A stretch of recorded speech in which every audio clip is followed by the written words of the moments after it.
Qala Imam Ibn Athaillah As-Sakandari rahimahullah ta'ala nafa'ana Allahu bihi wa bi ulumihi wa bi ulumihi masyayikhihi wa talamidatihi fid dharaini amin, sampai kepada al-aqwanu thabitatun bi itsbatihi mamhuwatun bi ahadiyati dhatihi. Al-aqwan ini semesta dan isinya ini. Kita, pekerjaan kita, semua yang ada di dunia ini adalah thabitatun, ada bi itsbati, karena diadakan oleh Allah.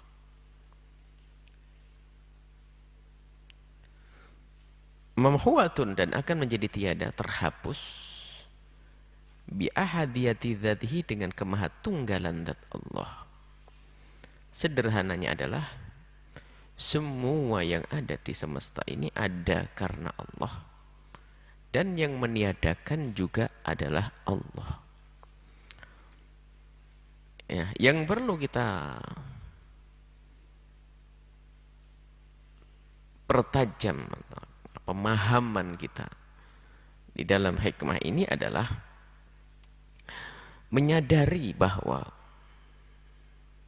apapun ini makom yang sangat tinggi sekali. Apapun yang ada di dunia ini, yang terjadi di dunia ini, tidak mungkin dan tidak akan ada kecuali karena Allah yang mengadakannya. Mengembalikan semuanya kepada Allah, ini akan menjadikan seseorang ini bersifat yang diajarkan oleh, yang selama ini ditekuni oleh para ahli tasawuf. Menjadi seorang hamba itu tidak akan ujub di saat dia bisa berkiprah dan berbuat. Tidak menjadikan seorang hamba itu sombong, karena ini adalah termasuk sifat yang sangat berat. Ummahat amradil qulub, termasuk induk daripada penyakit hati. Jika seorang hamba diberi oleh Allah sesuatu, kekayaan yang melimpah, kalau dia sadar akan hikmah ini, nggak ada masalah, kekayaan tidak akan menjadi bencana baginya. Karena dia tahu betul bahwasanya aku ini ada Allah yang mengadakan, dan kelengkapan cara hidupku ini pun juga Allah yang mengadakannya. Maka kesadaran akan ini, keberadaannya apa yang ada padanya adalah dari Allah, maka ini akan menjadikan seorang hamba mudah di dalam mengerem kesombongan di dalam dirinya. Sebab orang itu, seorang manusia itu biasa kalau di saat diberi oleh Allah itu, yang sering muncul adalah kesombongannya. Dia lupa bahasanya itu adalah dari Allah.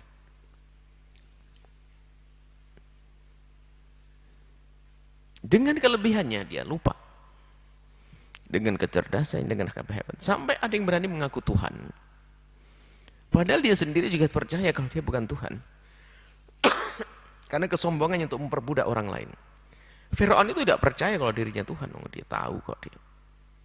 Cuman dia berbohong. Namrud, dia percaya. Dia tidak percaya kalau dirinya Tuhan. Cuman dia mengaku Tuhan. Dan dia dengan pengakuannya semacam itu adalah manfaat bagi dia, yaitu untuk memperbudak orang lain. Dan kenapa dia berani mengaku seperti itu? Karena dia merasa punya kekuatan. Kalau dia lemah, nggak punya kekuatan, ngaku nggak bisa, nggak ada yang dengar.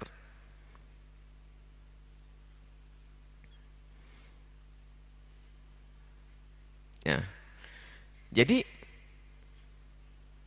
karena kesadarannya bahwasanya itu semua adalah dari Allah Subhanahu wa taala, tidak ada. Nah, kemudian di saat berbicara tentang urusan ibadah, kebaikan-kebaikan yang bisa dilakukan seorang hamba, banyak orang terjerumus dengan kebaikan yang dilakukannya.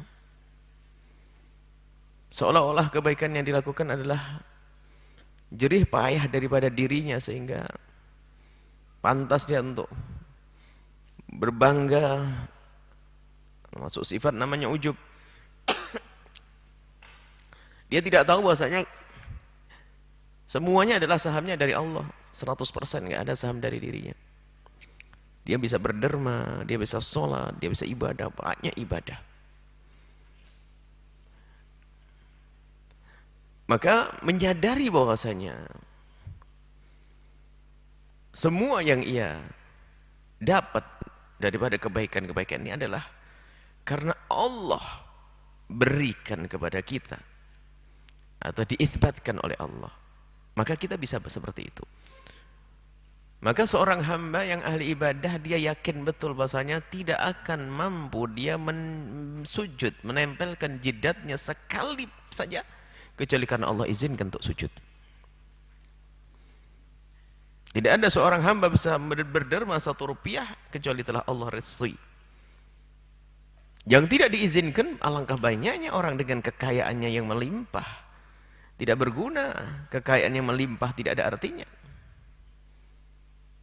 Tidak ada kebaikan yang dilakukannya.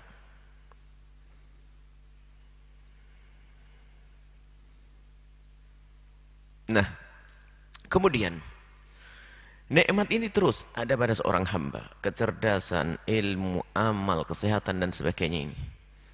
Karena Allah yang memberinya.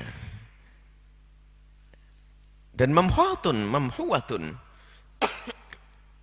akan dan terhapus bi ahadiyati dzatihi. Ini kembali bahwasanya semua yang selama ini kita temui daripada pangkat, kekayaan, ibadah, semua ini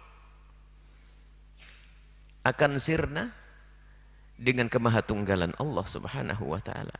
Artinya hanya Allah yang bisa menyirnakan ini semuanya. Maka dengan potongan hikmah yang kedua ini akan terbangun kekuatan, keyakinan seorang hamba untuk bertawakal kepada Allah Subhanahu wa taala. Tidak ada yang bisa terhapus, tidak ada yang bisa tersingkirkan, tidak bisa yang diturunkan, tidak bisa yang terhinakan, tidak ada yang bisa dihancurkan kecuali karena Allah yang menghancurkannya. Nah ini. Jadi Ibn Athaillah dengan hikmahnya ini akan menggiring kita kepada ketauhidan yang sesungguhnya. Ketauhidan yang sesungguhnya di dalam diri kita. Sehingga nikmat. Allah memberikan kepada kita nikmat. Ternyata nikmat itu sendiri perlu penjagaan dari Allah, bukan setelah diberi kemudian selesai. Tidak, dijaga. Kalau Allah tidak menjaga, sirna itu nikmat. Diputus oleh Allah, selesai. Nggak akan ada lagi nikmat itu. Maka akan terhapus dengan ahadiyati dzatihi, dengan kemahatunggalan zat Allah. Jadi Allah yang memusnahkannya. Nah, karena Allah yang memusnahkannya, maka yang ingin nikmat yang telah Allah itsbatkan tadi, Allah tetapkan kepadanya, ya kalau ingin abadi, ya jadikanlah itu semua adalah dengan Allah yang maha abadi. Harta kita akan, bagaimana agar bisa tetap abadi harta kita? Agar berguna harta kita. Saya sudah capek mengumpulkan harta yang sampai terkumpul harta yang melimpah. Agar harta ini bisa kita manfaatkan nanti, kita ahli iman di akhirat nanti. Maka seorang hamba yang cerdas, maka akan digunakan untuk jalan kebaikan. Karena dia tahu betul bahwasanya ini bisa saja sirna, yang menyirnakan adalah Allah Subhanahu wa taala, sehingga tidak ada artinya lagi. Hal lain lagi adalah di dalam masalah, itu kan masalah amal. Di balik hikmah ini juga ada masalah iman tadi. Jadi iman yang ditandai dengan amal, akan tapi di sini juga mengarah kepada pemahaman kita tentang hakikat keimanan kepada Allah Subhanahu wa taala. Bahwasanya semuanya ini adalah adanya karena diadakan oleh Allah Subhanahu wa taala, dan yang ada secara sesungguhnya dan dzati hanyalah Allah Subhanahu wa taala. Karena ini ada termasuk pungkasan hikmah sebelumnya bahwa makom ahli iman yang sudah makomnya makom tinggi, makom wahdatus syuhud, artinya tidak melihat apapun yang ada di semesta ini kecuali yang kelihatan adalah Allah. Hikmah sebelumnya kurang lebihnya seperti itu. Sehingga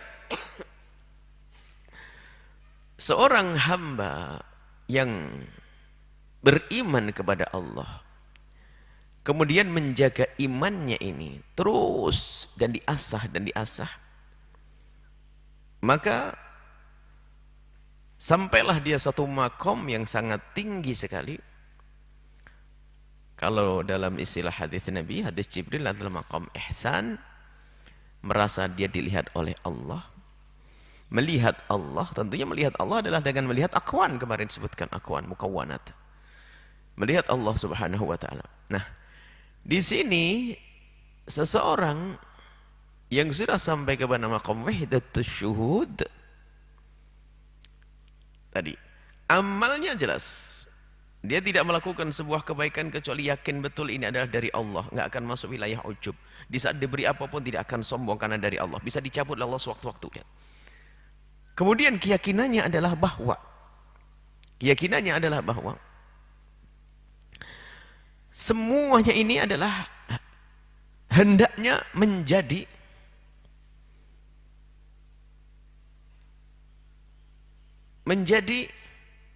alam ini menjadi sebab seorang hamba itu bisa melihat Allah. Allah masalah zahir batin kemarin.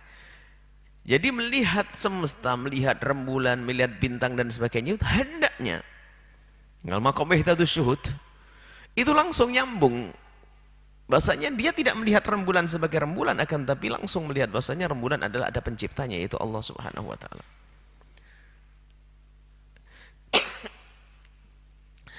Nah, di sana ada satu istilah yang sering disebut dan itu berbahaya sekali, istilah hulul. Jadi wahdatus syuhud itu bukan hulul. Hulul itu mengatakan Allah berada di, Allah yahullu, Allah bertempat ini, enggak, itu adalah tidak benarkan. Cuman jika dimaknai dengan makna wahdatus syuhud lah ini. Kemudian wahdatus syuhud, kemudian makom ihsan, muraqabah. Nah, ini istimewa puncak sudah. Dan antara amal yang dilakukan tadi dan harta yang Allah berikan semuanya, kalau dimiliki oleh orang sudah sampai makom tadi, wahdatus syuhud, imannya tingkat tinggi, maka itulah kekasih Allah Subhanahu wa taala.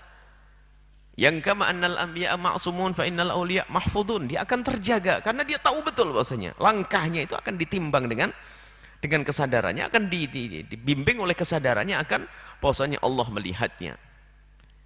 Sehingga kekasih Allah dalam hadis qudsi bahwasanya kalau orang itu melakukan sebuah kebaikan, kefarduan, kemudian kesunahan sampai Allah mencintainya. Kalau Allah mencintainya, maka Allah akan menjadi matanya, Allah menjadi tangannya, Allah akan menjadi kakinya. Nah, ini artinya apa? Sudah dijaga. Penjagaannya Allah itu bagaimana? Penjagaan Allah itu adalah Allah memberikan kepada seorang hamba itu kesadaran untuk tidak melakukan keharaman tersebut. Dan kesadaran untuk tidak melakukan keharaman itu karena sadar dia dilihat oleh Allah Subhanahu wa taala. Dan kesadaran kalau dia dilihat oleh Allah itulah makom, namanya makom ihsan. Namanya makom muraqabah. Dan makom inilah yang maknanya adalah kita tenggelam di dalam ahadiyati dzatihi, kemahatunggalan zat Allah dalam hikmah ini. Ini kita tenggelam di dalam mamhuwatun bi ahadiyati dzatihi. Jadi sudah kita tenggelam di dalam ahadiyah, kemahatunggalan zat Allah. Nah, ini. Bukan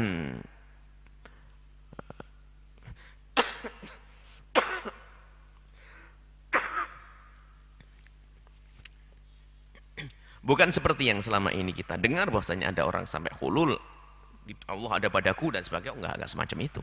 Itu adalah sesat. Inilah, tangannya adalah dijaga oleh Allah, matanya dijaga oleh Allah, perilakunya dijaga oleh Allah. Karena dia terus dengan Allah. Dan ini juga sesuai dengan firman Allah tentang orang-orang yang selalu zikir kepada Allah, qiyama wa qu'uda wa ala junubihim. Orang kok setiap jalan zikir itu bagaimana sih? Masa ada orang zikir berjalan?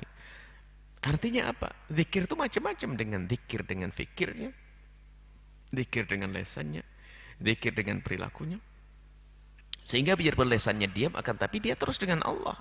Qiyama wa qu'uda wa ala junubihim. Makanya dengan Allah.